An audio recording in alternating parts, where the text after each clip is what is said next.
Pessoal, sejam bem-vindos à GST Academy. Vamos lá, turma. Hoje nós vamos para a nossa terceira aula, né? Uma aula aí complementar ao estudo de vocês, né? Como eu tenho comentado desde o primeiro vídeo, né, dessa série voltada aí para o concurso da Petrobras, né?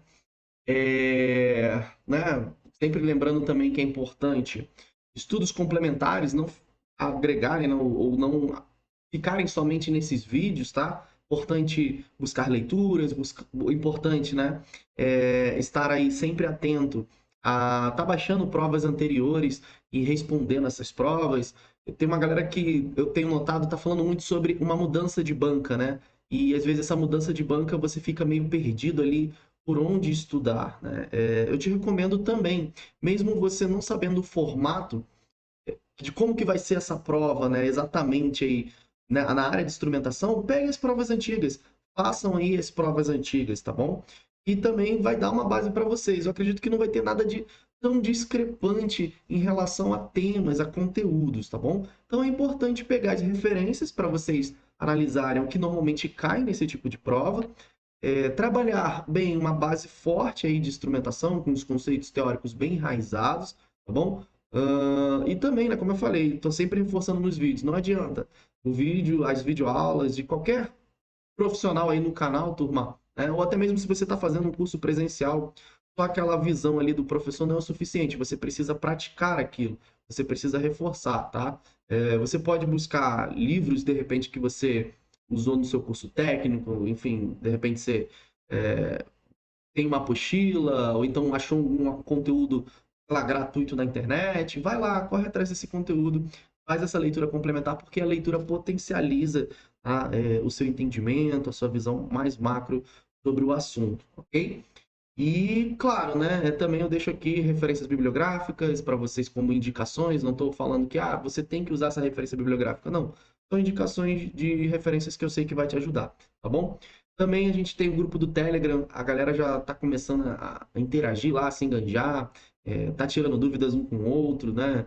Comentando sobre a prova. Então, fazer parte de uma comunidade também é muito importante para uma evolução aí sobre o tema, uma evolução profissional, enfim, para aumentar, né, as suas chances aí também. Beleza, pessoal? Então, fica a dica aí. Logo na descrição do vídeo tem o link para a comunidade do Telegram, da GST Academy.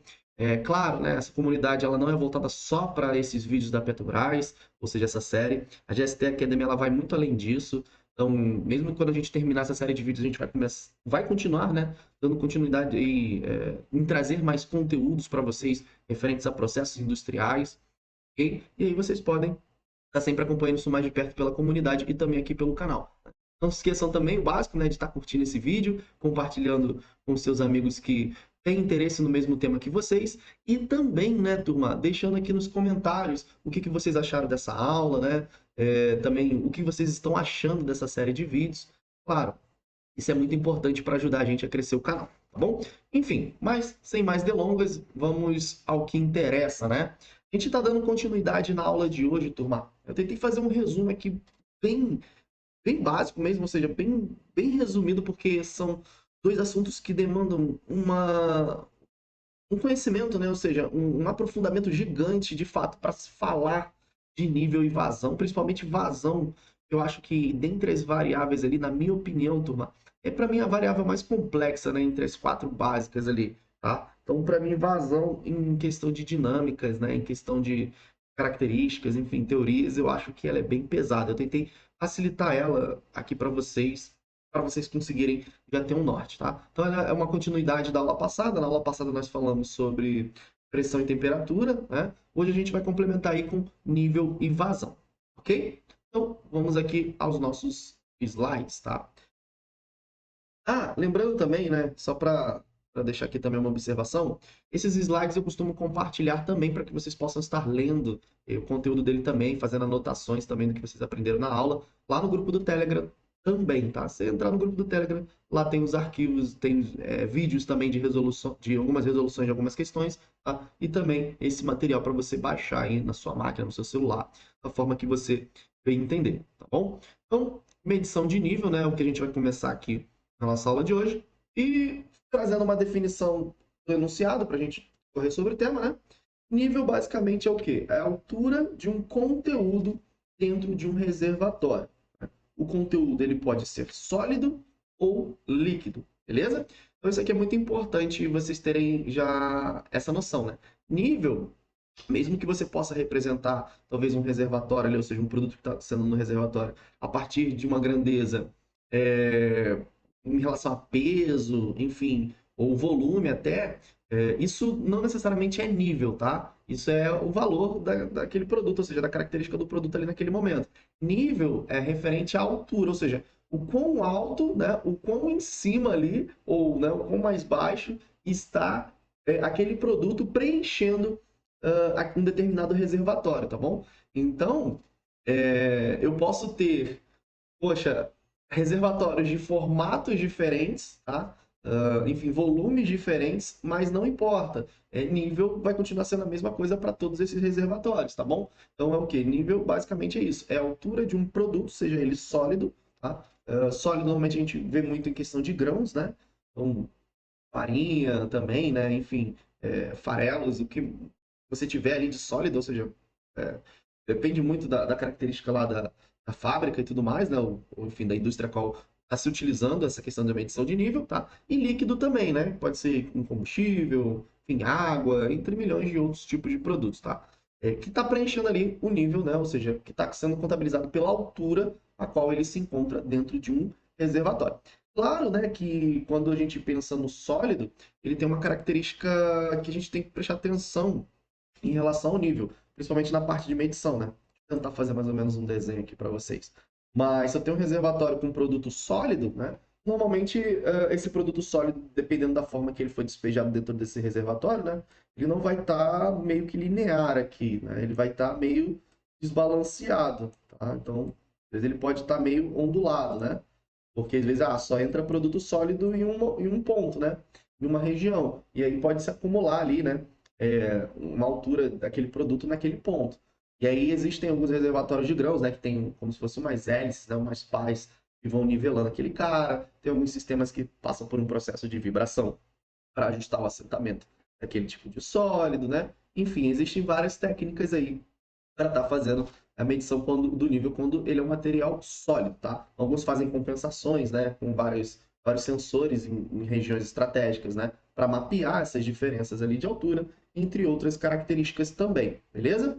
Então, é isso, né? Nível, se eu perguntar o que é nível? Nível é a altura de um produto, seja ele sólido ou líquido, dentro de um reservatório, tá bom? Então, medir ou controlar o nível de uma substância qualquer, sejam elas líquidas ou sólidas, significa determinar a quantidade dessa substância, tá? Em um reservatório, monitorando o enchimento ou o seu esvaziamento.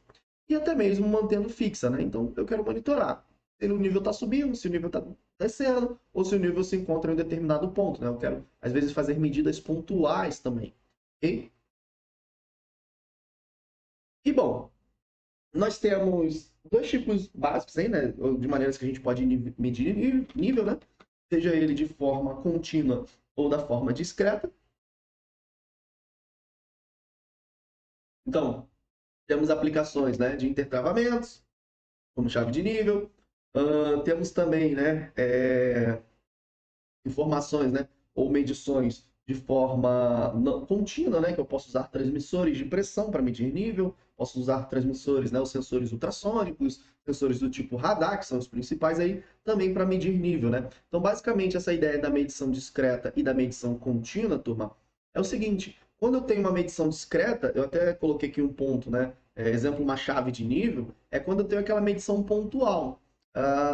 Caso você não tenha muito entendimento, não tenha experiência em fábricas, em processos ou equipamentos, de repente você está na fase ainda, acabei o curso, fiz poucas práticas, poucas operações ali, né, e não tenho muita vivência com isso. Quando a gente pensa em chaves de nível, medições pontuais, eu estou falando o seguinte: imagine aí a sua residência, né?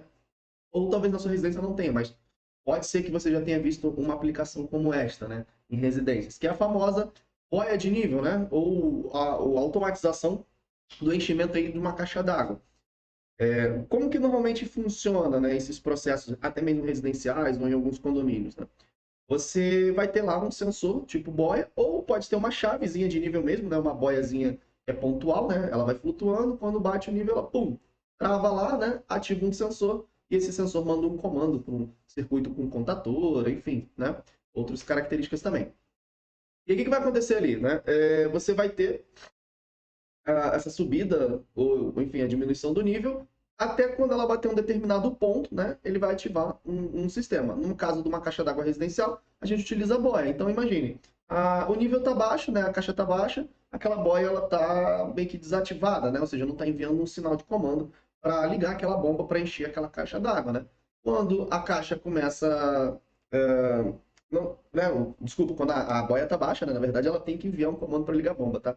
Perdão, pessoal, porque já tô um pouco cansado, às vezes dá uma confusão aqui mental. Mas, enfim, a boia, né, tá baixa dentro de uma caixa d'água. E aí a ideia é o quê? Se o nível tá baixo da caixa d'água, essa boia vai enviar um comando para ligar a bomba, certo?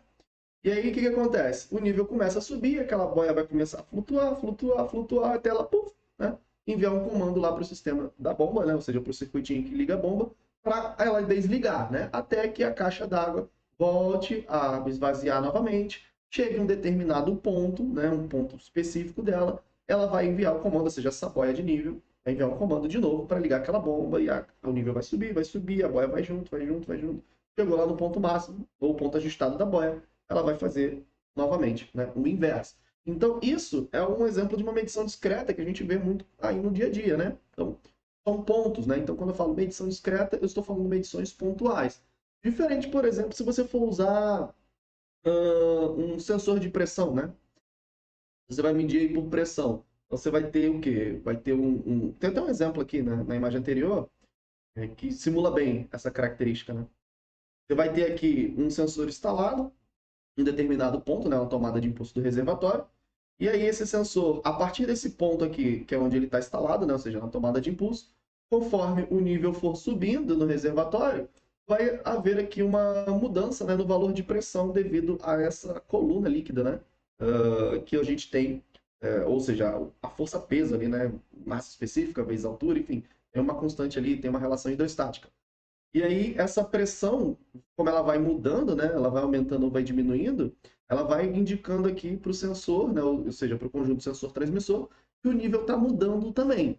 E aí, nesse caso, ou seja, nesse exemplo, normalmente a gente consegue fazer isso por toda essa faixa, né? Ou seja, por todo o reservatório de forma contínua. Então, uma medição de nível contínua é aquela medição que ela tem como objetivo pegar toda a faixa de valores a qual, né, aquele reservatório ele tende a trabalhar, né? Ou seja, a ser preenchido, tá bom? E aí deve-se usar, né? Continuando aqui no enunciado, deve-se usar medições discretas que geralmente são mais simples. Depende, tá? Do contexto. A escolha do melhor sistema de medição de nível deve incluir, mas não limitar-se a custo de propriedade, né? Que envolve o custo inicial, acessórios, manutenção, calibração, operação e custo do processo parado por causa do mau funcionamento do sistema, né? Então a gente tem que fazer uma avaliação, né, do custo, se vale a pena implantar, né, de fato, uma medição de nível naquele contexto, ou seja, naquele processo, tá bom? Precisão também necessária, se eu for implantar, né, qual é a precisão necessária? Envolve linearidade, né, ou seja, o quão linear, né, o quão inconforme, né? Como que aquela reta da medição se comporta em relação à variação de nível, que isso é muito importante. Tem muitas grandezas que, na verdade, exemplo, uma vazão, né? A vazão, na verdade, muitas das vezes a gente busca fazer a linearização dela, né? Então a gente utiliza extratores de raiz quadrada, né? Utiliza algumas técnicas aí, dependendo do tipo de vazão que a gente está medindo, para tentar meio que linearizar aquela variação de vazão, considerando que vazão normalmente é uma variável que ela não trabalha de forma linear, né? Ela tem variações aí meio que exponenciais, enfim. Ela vem trabalhando de uma forma meio quadrática, né? Deixa eu diminuir um pouco essa luz aqui, para facilitar, né? Tô muito claro aqui, tá bom? Então a gente vê que a variável, né, ela vai ter que ter esse fator para a gente poder medir linearidade, né, rangeabilidade, tá? Repetitividade. Repetitividade é importante também. Então, repetitividade é como se eu tivesse uma característica de, se as medições elas vão variando, né? Enfim, eu quero medir 50% de nível, né? E aí a variável, ou seja, o nível passou de 50%, depois ele desceu, voltou para 50%, ou seja, se o sensor ele consegue manter uma repetitividade nos valores, ou seja, se no mesmo ponto ele consegue enviar dados, né, ou informações próximas, né, uma das outras. Isso também tem relação com a calibração do instrumento, a confiabilidade do instrumento, né, a incerteza do instrumento também, né. Interesse, entre outras coisas também. Então a gente vai avaliar se ele faz, né, ou seja, se ele respeita as características metrológicas, né, daquele instrumento ali, ou seja, para a gente de fato estar implantando uma medição de nível, né? A gente tem que visualizar isso também. Faixa de medição, né? Então, qual é a faixa de medição que a gente vai utilizar para medir nível, incluindo o valor mínimo, né, máximo e as faixas, né, ou seja, os pontos de trabalho do nível. Ou seja, a qual a gente quer implantar a medição de nível. Especificações de pressão e temperatura do processo, né? Materiais de construção compatíveis com os produtos do processo, isso é muito importante para saber se a técnica que você quer utilizar de nível faz sentido para aquele tipo de produto, né? Enfim, se o instrumento também tem características adequadas para medir aquele produto, então é importante conhecer o produto. Lembra que eu acho que eu comentei, se eu não me engano, foi na primeira ou na segunda aula, que normalmente a gente faz o planejamento primeiro, né? Estuda primeiro o processo para depois, né? Basicamente, se escolher de fato quais instrumentos e técnicas serão utilizadas para fazer aquele tipo de medição. É mais ou menos por aí. E, né, considerando essas características para medição de nível, a gente pensa também nas unidades que serão utilizadas, né?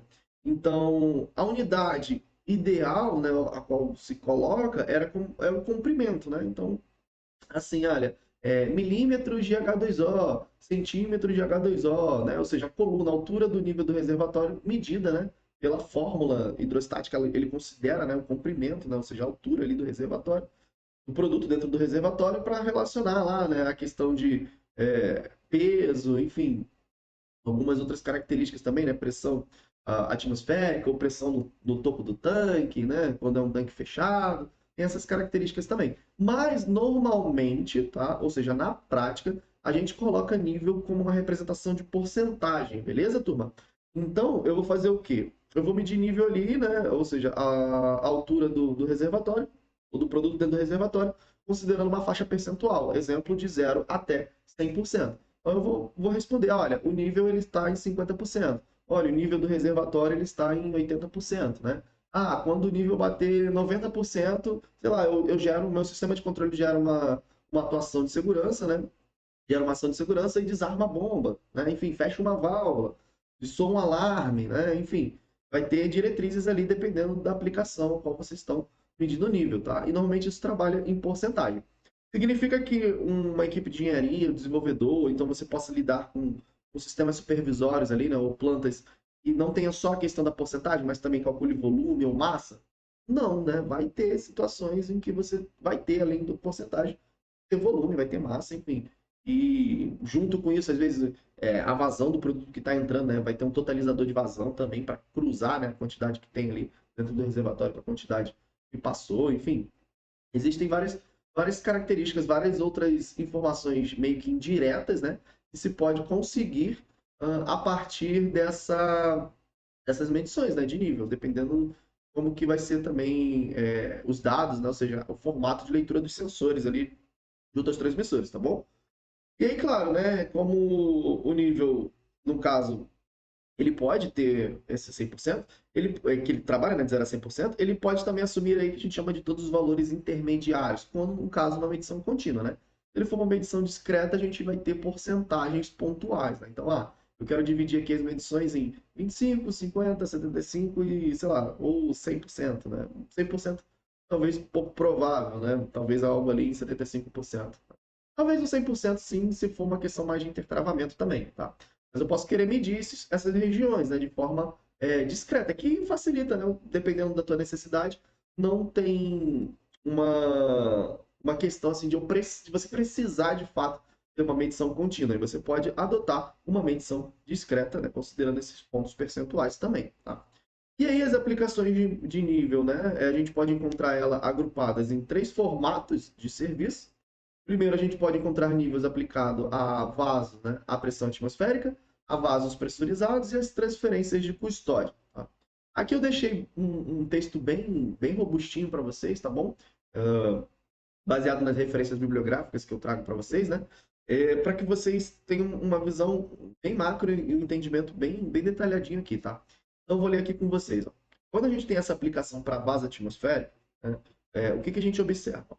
A medição de nível de líquido em tanque aberto para a pressão atmosférica é a mais fácil. Então, o que é esse tanque aberto? De fato, é um tanque aberto, tá bom? Então, você vai ter lá um reservatório, tá? Parece óbvio, né? Mas às vezes é óbvio mesmo, tá? E aí, aquele reservatório ele vai ter um produto e ele possui não necessariamente uma tampa totalmente aberta, mas às vezes ele tem como se fosse quase um suspirozinho aqui, né? Ou seja, ele tem um orifíciozinho que fica aberto para a atmosfera, e como esse orifíciozinho, ou seja, ele tem uma brecha, ele tem uma abertura nesse reservatório no topo dele, a pressão que normalmente vai ficar em cima desse fluido, né? A gente falou sobre pressão na aula passada, né? Força sobre ar, então a gente comentou também sobre pressão atmosférica, né? Então, por isso que é importante vocês seguirem a sequência de aulas para entender conteúdos bem. Então, a pressão atmosférica é a pressão que vai estar aqui exercendo força em cima desse reservatório, né? E aí, se eu for medir, por exemplo, por pressão aqui no fundo do tanque, eu vou ter o quê? Eu vou ter a pressão desse ponto, né? Claro, se o sensor estiver aqui, eu vou ter também a pressão, na verdade, dessa alturazinha aqui, que seria a tubulação, né? Então, o fluido que está dentro dessa tubulação. E aí, basicamente, começaria a medição, na verdade, abaixo do tanque um pouco, né? E aí eu teria toda essa coluna aqui de líquido. E aí, o que aconteceria? Eu teria que descontar a pressão atmosférica em cima desse reservatório, né? Em cima desse produto dentro desse reservatório, para de fato eu ter a altura, né? Ou seja, o nível daquele produto dentro desse vaso atmosférico, tá bom? Então, por isso que é mais fácil. Eu só coloco ali um reservatório, deixo ter uma tampinha, tem uma brecha aberta, né? Um suspiro e tem nível ali dentro. É vaso atmosférico, tá bom? Então, a instrumentação ela pode ser instalada e removida do tanque para calibração e reparo, sem necessidade de drenar o tanque. Geralmente, um indicador de nível pode ser instalado à altura do olho e, por isso, o operador não precisa subir no vaso para fazer também a leitura, né? A indicação pode ser feita também manualmente para verificar e calibrar a indicação do instrumento. Geralmente, a indicação de nível de sólidos é também feita à pressão atmosférica.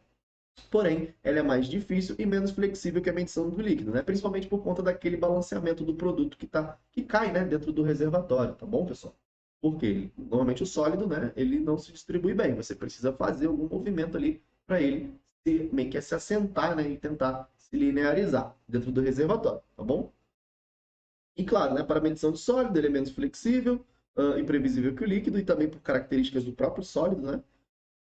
Os dispositivos que podem determinar o nível de um ponto de sólidos incluem lâmina rotativa, diafragmas, radiação, ultrassônico, vibração, sensores ópticos, né, sensores de microondas e condutância.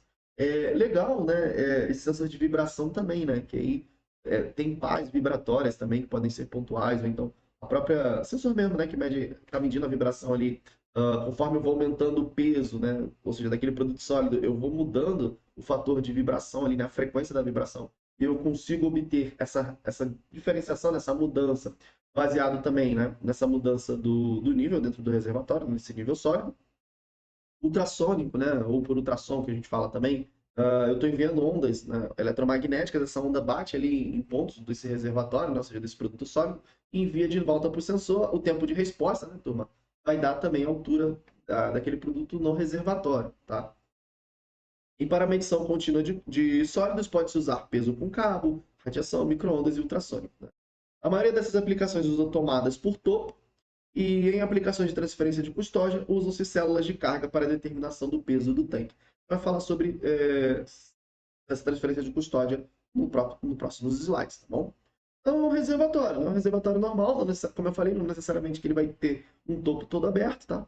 Mas lá no topinho lá eu tenho um suspirozinho, enfim, um orifíciozinho que permite essa linearização, né, com a atmosfera, tá?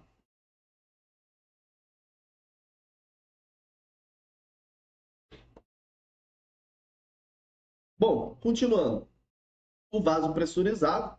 Então, o vaso pressurizado, né? A medição de nível é um pouco mais complicada de fato, né? Por conta da pressão. Então, a gente tem que tentar adequar os instrumentos. Não são todos os instrumentos que suportam, né? Em sensores ali, esse aumento de pressão. Então, normalmente são instrumentos específicos para vasos de pressão.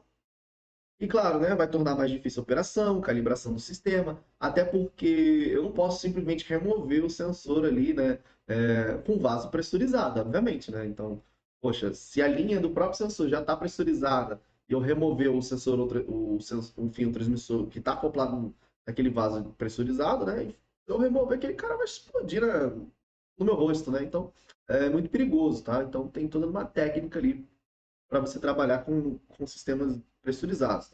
Então, em medições, principalmente, né? Normalmente a gente vai utilizar instrumentos com medição diferencial, ele vai tornar necessário aí para fazer a segunda tomada com os problemas associados de selagem, purga, elevação ou supressão de zero, né?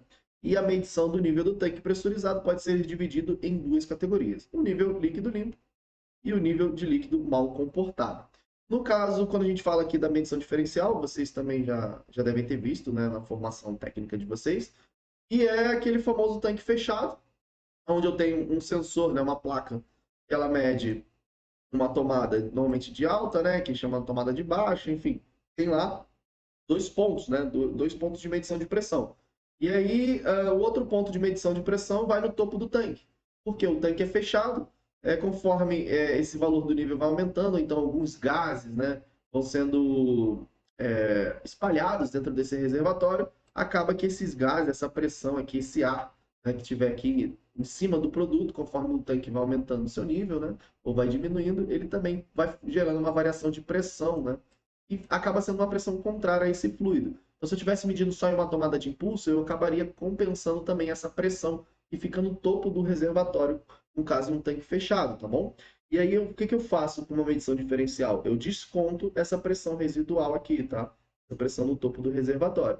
E aí, né, se eu desconto essa pressão residual, a pressão que sobra é a pressão do próprio fluido, né, do próprio produto ali dentro. E aí eu posso ter uma medição mais assertiva, tá bom? E aí, claro, né, problemas associados, a gente comentou, e a gente tem essas duas categorias, né, de nível de líquido limpo e nível de líquido mal comportado. Então, aqui a gente tem um exemplo, né, de um vaso de pressão. Você vê que ele é todo fechadinho, tá? Você tem vários formatos, eu peguei só alguns formatos da turma. Aqui não é uma regra. Então, poxa, esse é o formato de um vaso de pressão, ou um vaso utilizado para um vaso para medição, né, de nível pressurizado. Ou então esse aqui é um vaso que normalmente se utiliza para nível, medição de nível formato atmosférico. Não, cara, não tem nada a ver o formato, tá? Nível você pode medir em reservatório de qualquer formato, desde uma garrafinha como essa até um tanque, um reservatório industrial, não tem problema. É uma questão só de como que ele está sendo instalado ali, ok? A medição de nível por transferência de custódia, na verdade, ela é bem interessante, tá? Então, é comum, né, e há contratos comerciais entre firmas para compra e venda de produto, cujo, né, o faturamento é baseado na medição do nível de tanques de estocagem. Então, muito também questão de medição de nível de produtos sólidos, tá? Então, esses tanques podem estar a pressão atmosférica ou também pressurizados, e nessas aplicações de transferência de custódia, baseado no nível, deve-se esforçar para ter boa confiabilidade, alta precisão e grande resolução na medição do nível, né? Então, na verdade, essa transferência de custódia, ela é basicamente o quê? Você medir, né, de fato ali o peso, ou seja, que tem aquele reservatório, aquele tanque, e você utiliza aquele peso ali, ou seja, aquela massa ali, normalmente para você fazer negociações, né? Você vender para o seu cliente aquele produto, né? Ou seja, que está dentro daquele reservatório, tá? Mas a partir do que a gente chama de transferência de custódia, né? Então você vai fazer uma medição também, não só de peso, né? Mas também o próprio nível mesmo, dependendo do produto, tá? Ó, o nível do tanque está em X, eu vou te vender tanto. Ou seja, aquele produto, né? Aquele tanque fechado. Isso aqui também não significa que você vai tirar o reservatório e vai dar para o cliente, tá bom? Isso pode ser, estou falando que é um reservatório que está lá alocado no processo, e, enfim, você vai tirar aquele produto que está ali dentro e aquele produto você vai enviar lá para o comprador, tá bom? E aí tem alguns instrumentos, né, que são os principais utilizados aí para medição de nível. O mais comum deles, né, é o visor de nível, né? Então, o visor de nível é um indicador de nível, tá bom, turma? Então, numa classificação aí pela norma, né, a ISA 5.1, ela classifica esse cara como um visor de nível, ok? E aí, esse visor, ele normalmente ele serve para quê, né? Para você, de fato, visualizar o nível do reservatório, né? Ter um indicador ali desse percentual, né? Dessa variação do nível ali dentro do reservatório. O mais comum, né, é o visor de vidro tubular, né? Então, visor de nível de vidro tubular. É aquele, normalmente você tem, igual essa imagem aqui, tá bom? E conforme o princípio é o princípio de vasos comunicantes, que diz que, dependente do formato, né, dos reservatórios, se eu tenho dois reservatórios conectados, o nível entre eles ali, né, tende a ser o mesmo. Então você vê que, na verdade, o visor de nível é um outro reservatório, né? E está conectado a um tanque principal. E aí, quando o nível daqui de dentro, né, vai mudar do reservatório principal, o do visor também vai mudar e vai estar sempre na mesma altura, né? É princípio físico, tá? E aí, considerando essa propriedade aí dos vasos comunicantes, o legal é que eu instalo um visor de nível, principalmente se o tanque for tanques de inox, né? Enfim, um reservatório a qual eu não consigo visualizar o produto ali diretamente. Eu coloco ali um flange, né? Enfim, umas válvulas manuais para fazer esse acoplamento, umas selagens, né? E aí eu consigo, conforme o produto vai variando, ele vai sendo apresentado essa variação em porcentagem na escala, né, desse visor aqui, né? Ou seja, desse tubinho. Existem muitas, cara, muitas mesmas variações desses visores, beleza? Então depende muito do produto, depende muito da alocação desse cara. Então alguns vão ter, alguns são específicos para fluidos não corrosivos, alguns para fluidos para produtos corrosivos, né? Vamos ter visores de nível com alguns espelhos aí para facilitar a indicação e a leitura do valor da variável, entre outras características também, tá bom? Então, o visor de nível, né, ele usa esse princípio de vasos comunicantes e o nível observado por um visor de vidro, podendo haver uma escala graduada acompanhando o visor, né? Como eu falei, escala normalmente em porcentagem. Uma coisa interessante observar também, tá, pessoal? É que quando eu instalo um visor de nível para indicar, muitas das vezes ele vai me dar uma zona morta, tá? Que é essa zona abaixo da tomada de impulso do visor, ok? Então, se eu tenho um visor instalado nesse ponto aqui desse reservatório, ele vai começar a indicar para mim, na escala, a partir dessa região, né? Então, ou seja, o 0% dele é exatamente aqui o ponto da tomada de impulso dele, né? E às vezes até um pouquinho acima, tá bom? Então, eu posso até instalar esse cara, mas eu ainda vou ter uma diferençazinha aqui, ó, até de fato o nível começar a ser apresentado nessa escala. E aí eu vou considerar tudo isso aqui, ó, zona morta, ou seja, uma zona que não está sendo indicada no reservatório. Então não adianta também a gente querer considerar no visor de nível está indicando que não tem produto, né? Que o nível está abaixo de zero, então tem que estar vazio. Não necessariamente. Tá? Eu posso ter produto aqui embaixo, sim, porque na verdade a tomada de impulso está um pouco mais acima. Okay? Então fiquem espertos a esse ponto também. Temos a medição por tipo boia, né? Então, consiste numa boia presa a um cabo que tem sua extremidade ligada a um contrapeso, e nesse contrapeso está fixo um ponteiro, né, que indicará o nível em uma escala, né? Então, esse tipo de medição, né, lembrem-se, tá? Aqui eu estou destacando o que eu considero como sendo as principais. Existem várias outras técnicas para vocês também se aprofundarem, ok? Aí segue novamente a dica do início do vídeo. Busque literaturas, busque referências, né, textuais, busque apostilas, tá bom? Que sejam mais detalhadas aí para vocês irem se aprofundando, tá? E crie um plano de estudo, pelo amor de Deus, né, galera? Se planejem, né? Se programem, ok? E aí, esse contrapeso aqui, né, é uma boiazinha, conforme o nível vai mudando, né? Nesse contrapeso ele vai mudando também a indicação em uma escala, tá? Essa medição por boia é também muito comum como uma característica mais de indicação, tá bom? Mas eu vou dizer que o visor de nível para indicação é o campeão aí, tá bom, pessoal? Por medição hidrostática, né, que pode ser por medição para tanque aberto, então eu posso utilizar aí para medição de nível por vaso atmosférico ou vasos, né, pressurizados, tá bom? É a famosa pressão aí, né, ou seja, que eu vou utilizar que é o peso junto aí, né, enfim, a densidade do produto, né, eu vou encontrar a característica da pressão, né? Então, fórmulas hidrostáticas, tá bom? Então, essa medição hidrostática, né, é uma medição que usa a pressão exercida pelo líquido, tá? Então, conforme eu vou ter esse aumento do líquido dentro do reservatório, eu vou ter uma mudança de pressão, ok? Claro que todos os instrumentos eles já calculam várias escalas de pressão para a gente.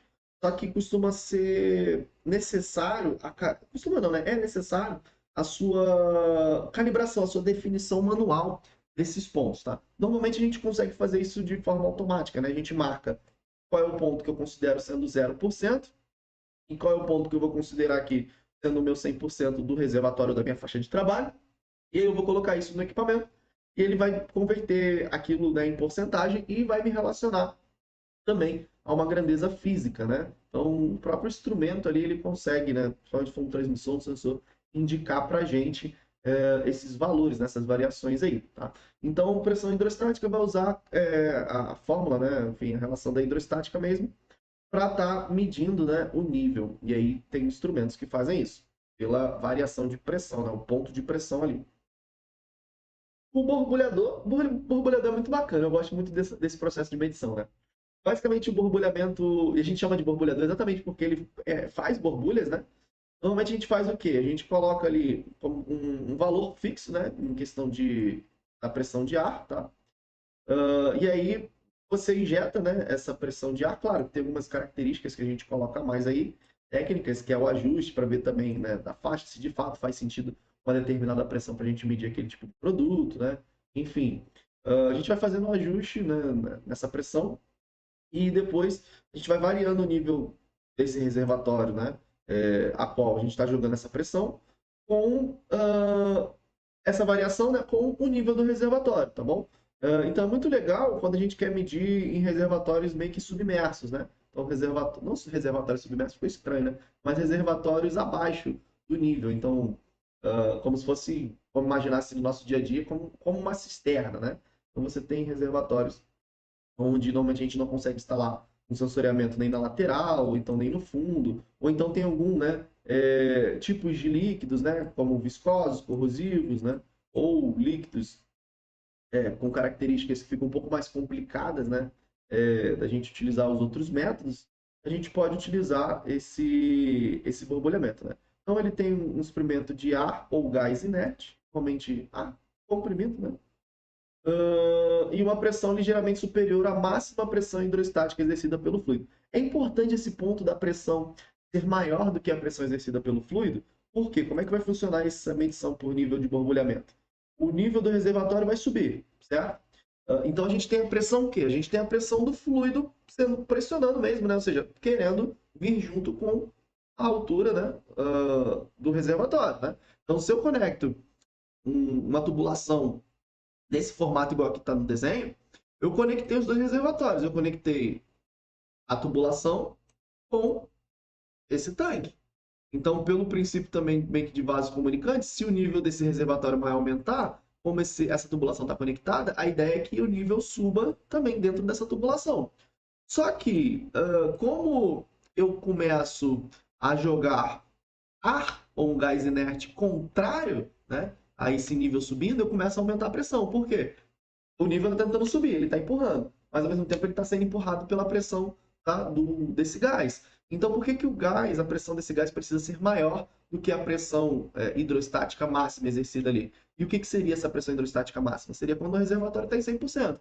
Eu vou pegar, ó, o reservatório está totalmente cheio, beleza. Agora eu vou jogar uma pressão que ela é um pouquinho maior do que essa pressão hidrostática. Porque se ela, poxa, não for maior, o nível vai subir, enfim, e eu não vou ter essa variação, não vou ter alguém que consegue vencer aquela pressão para que de fato eu consiga medir, né, e gerar uma variação na minha tomada de impulso. Então fica um pouco complicado. Então eu meio que coloco ela um pouquinho maior do que essa pressão desse fluido que está sendo exercido de forma contrária, né, para eu meio que ficar pressionando ele um pouquinho para baixo. E aí, toda vez que o nível for subindo, ele vai aumentando essa pressão no meu sensor, né? Eu consigo relacionar essa variação de pressão por nível, né, em percentual, alguma coisa nesse sentido, tá? Medição de nível por ultrassom, onda sonora, né, então cuja frequência de oscilação é maior que aquela sensível pelo ouvido humano, né? E acima de 20 kHz. Esse tipo de medição se baseia na emissão de um sinal ultrassônico numa superfície refletora e a recepção do eco do mesmo no receptor. O tempo de atraso na recepção depende do nível do reservatório, né? Então, basicamente, são aquelas ondinhas de rádio. A galera aí que já brincou com Arduino, né? E usou aquele sensorzinho HC04, se eu não me engano, é a numeração dele. Você vê lá que é aqueles dois olhinhos, né? Dois olhinhos. Você vê muito naqueles projetos também de estacionamento de shopping, né? Então, você vai no estacionamento do shopping, aquele sensorzinho que fica marcando a vaga, né? Que fica verde ou vermelho, dependendo se tem carro ou não. Se você olhar para aquele sensor ali, são dois sensorzinhos, né? São dois olhozinhos, um emissor e um receptor, e faz esse papel aí de ultrassom, né? Então, um envia a informação, o outro recebe de volta essa informação. dependendo do tempo, né? Dessas ondas sonoras ali, de bater no objeto e voltar, ele calcula essa distância, né? Então, na verdade, a gente está relacionando o nível por distância. A gente está medindo a distância da face sensora até o contato com o produto. Aqui tem uma característica que atrapalha muito, tá? É a turbulência do fluido. Então, se você tiver um reservatório em que esse fluido ele fica oscilando, tá? Ou seja, está muito instável, isso não é o melhor método de medição para a gente, ok? Por quê?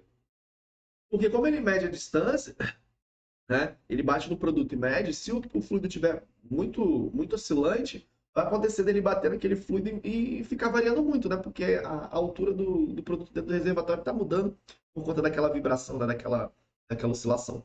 E aí não fica legal, não é a melhor opção, tá bom? Tem uma medição por radar, né? Que é bem similar, tá? A questão do ultrassom, ok? Só que no caso aqui a gente vai utilizar ondas eletromagnéticas ao invés de ondas sonoras, tá? É o mesmo princípio. Vai lá, a ondinha bate, né? Mede a distância, dá pra gente a altura do nível dentro do reservatório. A gente só tem que prestar atenção um pouquinho no radar, porque eu já tive algumas experiências com eles. Eles abrem um ângulozinho, tá? De medição ali, e às vezes a gente tem que notar se ele não está muito próximo da parede do reservatório, e batendo esse ângulo ao qual vai atrapalhar a nossa medição, e também se ele está na altura ideal, tá? Normalmente esses sensores eles precisam estar um pouquinho mais altos ali, né? Do produto. Então ele acaba que ele tem uma distância mínima sensora um pouco maior, tá bom? E eles costumam abrir um ângulozinho, tipo um guarda-chuvinho um pouquinho maior. Então se esse guarda-chuvinho não estiver alinhadinho ali, ele pode acabar fazendo o quê? Pegando uma face que não é para pegar, beleza? De medição, batendo no objeto ali antecipadamente e te dando o valor de leitura errado. Tá? E aí tem aqui as vantagens, né? Enfim, vocês também podem estar lendo, anotando, fazendo observações, conforme eu passar o material para vocês lá no grupo do Telegram. Tá bom? Então, tem distância, né? Entre a antena e a superfície deve ser medida, será então calculada em função do tempo, a mesma coisa, atraso. E a vantagem desse tipo de medidor em relação ao ultrassônico é que ele é imune a efeitos provocados por gases, pó e espuma entre a superfície e o detector. Porém, possui, né, um custo relativo alto. Né? Ele também não é tão baratinho, não. Na verdade, barato, né? Depende muito. Essa questão de é barato, é caro. É em relação ao quê, né? Depende do impacto que ele gera no processo. E também quem é o cliente, né? Então, poxa, de repente ele é caro pra gente. Mas, pô, para um cliente grande, né? Enfim, isso aí se paga, né? Em minutos. Então, é caro sempre em relação ao quê, né? A questão é se vai resolver o problema ou não. Tá bom? E a chave de nível, né? É mais popular aí também, tá? Chave de nível é o pontual, né? Uma medição mais discreta. Então, a chave de nível, ela, como se fosse lá, né? A gente falou sobre pressostato, termostato, né? A chave de nível como se fosse uma categoria desses caras, né? O nível bateu em determinado ponto, ela ativa um contato e envia uma informação. Então, tem seu contato elétrico comutado em função do nível percebido pelo seu elemento sensor, contra um valor de referência, né, o set point, previamente estabelecido, tá bom? Esse estabelecido, no caso da chave de nível, é o ponto ao qual ele está instalado, né? Então, a gente chama de set point tudo que é aquilo de ponto de ajuste, né? O valor ou o ponto desejado, ok? Então, é basicamente isso, tá, galera? É o meu resumo para vocês sobre o funcionamento do nível e as principais técnicas aí que são utilizadas para medição. Vamos pegar um pouquinho aqui da vazão. Quando a gente fala de vazão, vou resumir, né? Medição de vazão, numa questão, se eu fosse colocar em uma frase, a gente está medindo a quantidade de produto ou fluidos, né? Que está passando em determinado trecho em uma tubulação, né? Vamos dizer assim. Então, eu estou medindo quanto de produto está passando no meu processo, no meu sistema. Tá? Isso é vazão, ou seja, a passagem de produto. Ok? Normalmente a gente relaciona a quantidade de produto ao longo do tempo, né? Ou também, né? Não necessariamente tempo, mas a gente pode considerar também por unidade, né? Então, mas é mais complicado, né? É mais a relação do tempo, tá? Porque você vai ter que medir quanto o produto está passando até para fechar a unidade. Mas essa questão da unidade depende muito do fator, né? De indicação, como é que ele está sendo feito. Ok? Então, vamos lá. Líquidos e vapores em movimento podem ser medidos com relação à sua vazão, né? Então, vazões são volumes ou massas determinados por unidade de tempo, e podem ser medidas sob forma de vazão volumétrica, um exemplo aí, metros cúbicos por hora, né? BPD, né, que é barris por dia, SCFM, que é pés cúbicos padrões por minuto, e litros, né, por minuto, ou vazão mássica, né, que é peso ali, ou seja, massa do objeto, né? Por exemplo, toneladas por hora ou quilogramas por segundo. Enfim, existem várias e várias técnicas de medição de vazão. Cara, eu acho que vazão, sem sacanagem, pessoal, eu acho que dentre essas variáveis, é a mais versátil e a que possui maior gama de diversidade de sensores, cara. É tanta técnica, tanta, mas tanto tipo de sensor que é criado, que dá para se utilizar para medir vazão, você fala assim, nossa, isso é absurdo, né? Dificilmente, vou ser bem sincero com vocês, a não ser que você trabalhe num laboratório de calibração e que tenha uma planta de calibração para vazão, né? E tem um processo de calibração para vazão que nem é todo mundo que tem isso. É bem raro, são poucos os laboratórios que conseguem calibrar esse método de vazão. A não ser que você trabalhe num laboratório desse e tenha contato com milhões e milhões desses tipos de sensores, cara, é pouco provável que você veja tanto sensor de vazão na sua vida, considerando a quantidade que tem, tá? É muita opção, muita opção. Então, quando vocês forem trabalhar com processos e você visualizar lá que você está fazendo a medição de vazão, estude bem as características dos seus dispositivos, tá bom? E aí você vai entender bem como que ele está funcionando no teu processo. Principalmente porque vazão tem um fator muito relacionado a custo também, né? Então, eu meço vazão normalmente para mensurar ali os meus ganhos, as minhas perdas, né, os meus consumos, ou então as proporções de determinados valores para a fabricação de determinado produto também, né? Tem muito essa linha aí de raciocínio, tá bom? E aí, formas, né, de se colocar vazão, eu tenho Q sobre V por T, né, que é a vazão volumétrica, por exemplo, instantânea, que é igual ao volume do fluido deslocado, né, dividido pelo intervalo de tempo, claro que é um resumo, né? Ou eu posso medir aí a vazão mássica, né, que seria basicamente uma relação entre a própria massa, eu esqueci até de colocar aqui, né, o M, tá? Pelo tempo, né, o intervalo de tempo aí também. Temos aqui outra fórmula de vazão também, né?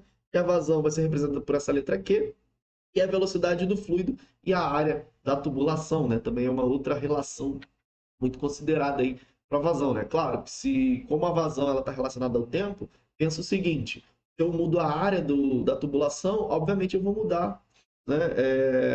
Não só a velocidade, mas eu posso atrapalhar um pouco ali a questão do fator tempo, né?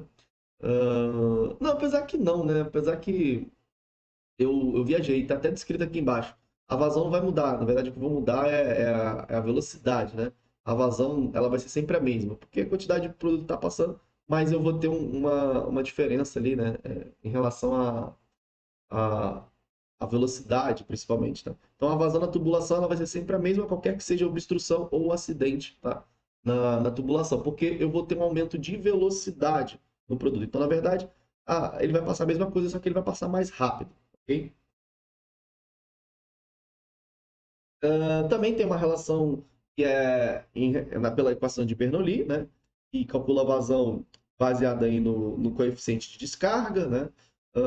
Enfim, o diâmetro ao quadrado da tubulação, relacionando a raiz quadrada, né? Que, enfim, a constante gravitacional vezes a pressão diferencial resultante do fluido aí multiplicado por 2, né? Enfim, mas isso aí são cálculos e cálculos, principalmente aí estudo dinâmicas, né? Fluido, enfim. É uma questão bem complexa, né? E claro que todos os formatos, a forma que vai ser utilizada, as relações matemáticas para vazão, vai demandar muito do tipo de equipamento, tá bom?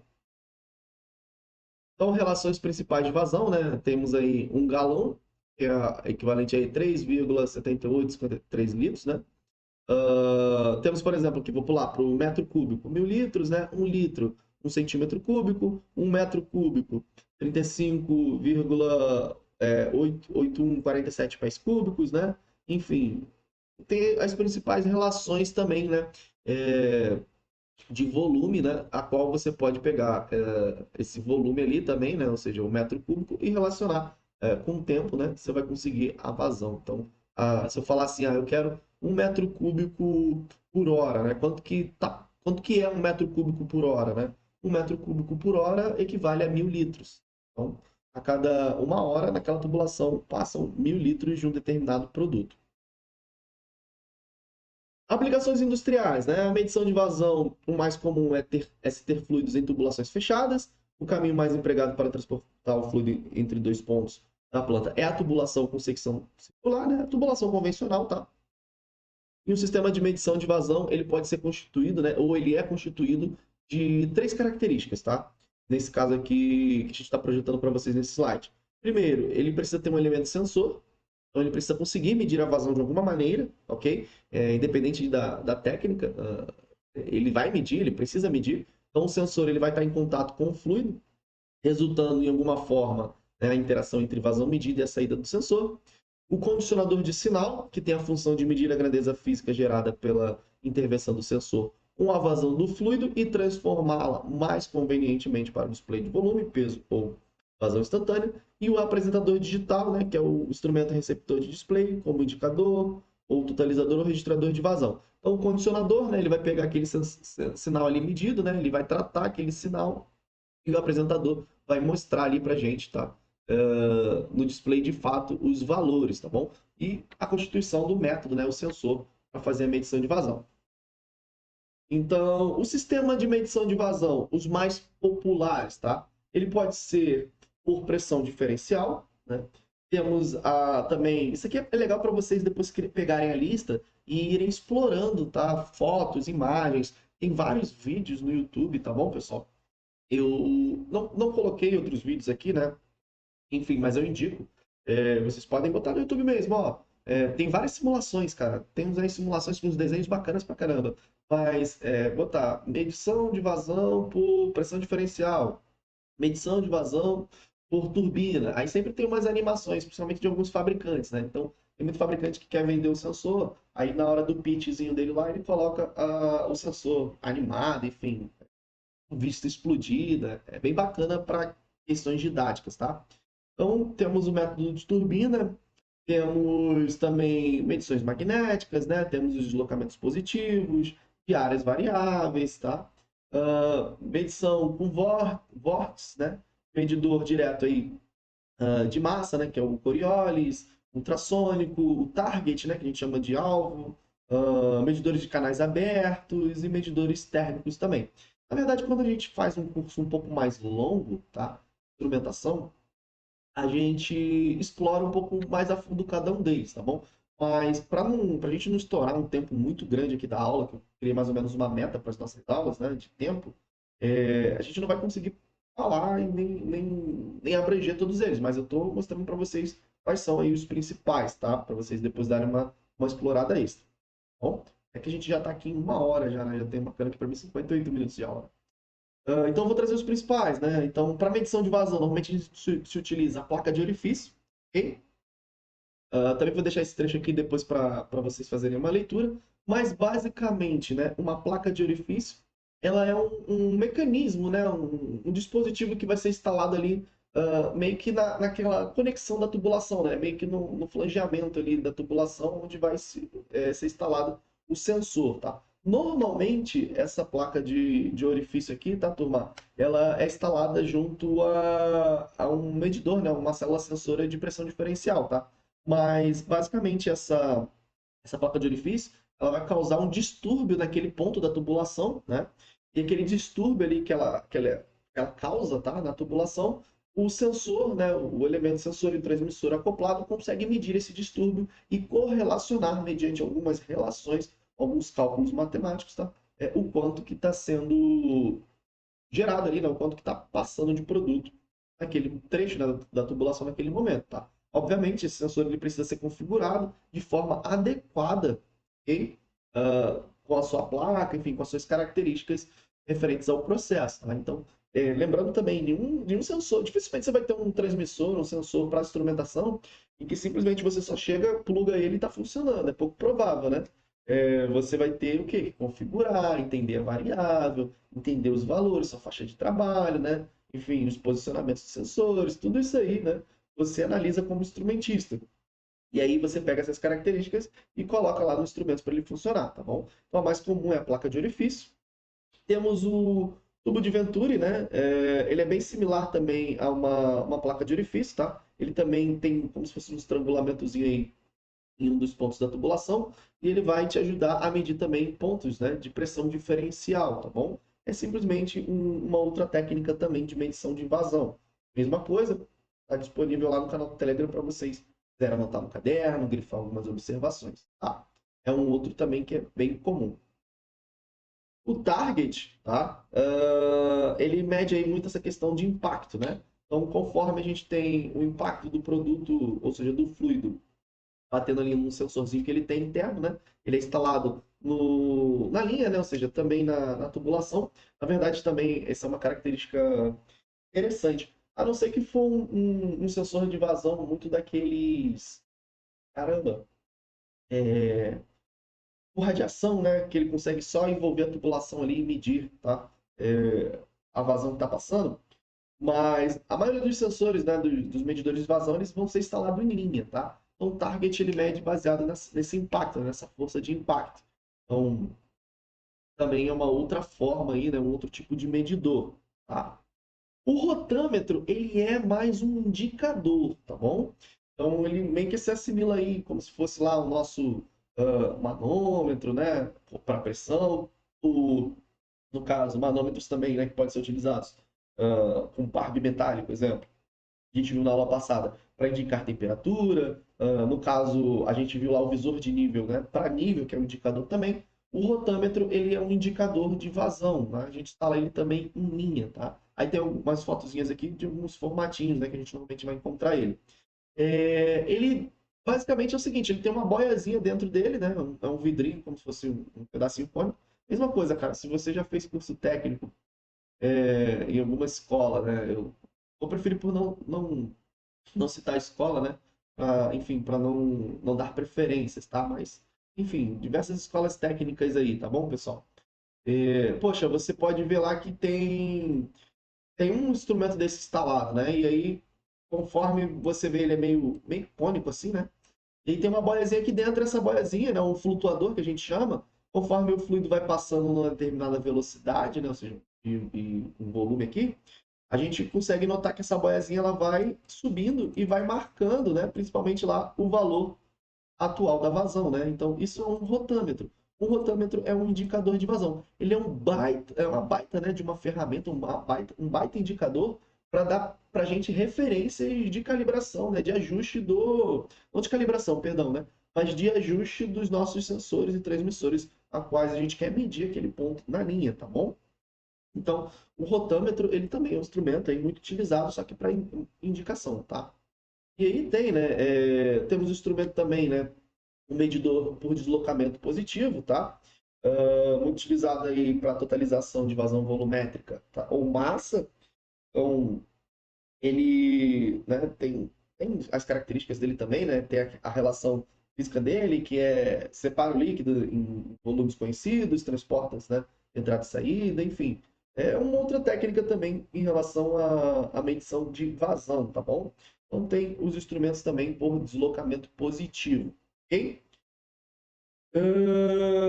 Temos o. Ih, aqui acabou que o enunciado. Eu vou corrigir aqui na hora, galera, senão depois eu mando esse material para vocês errado.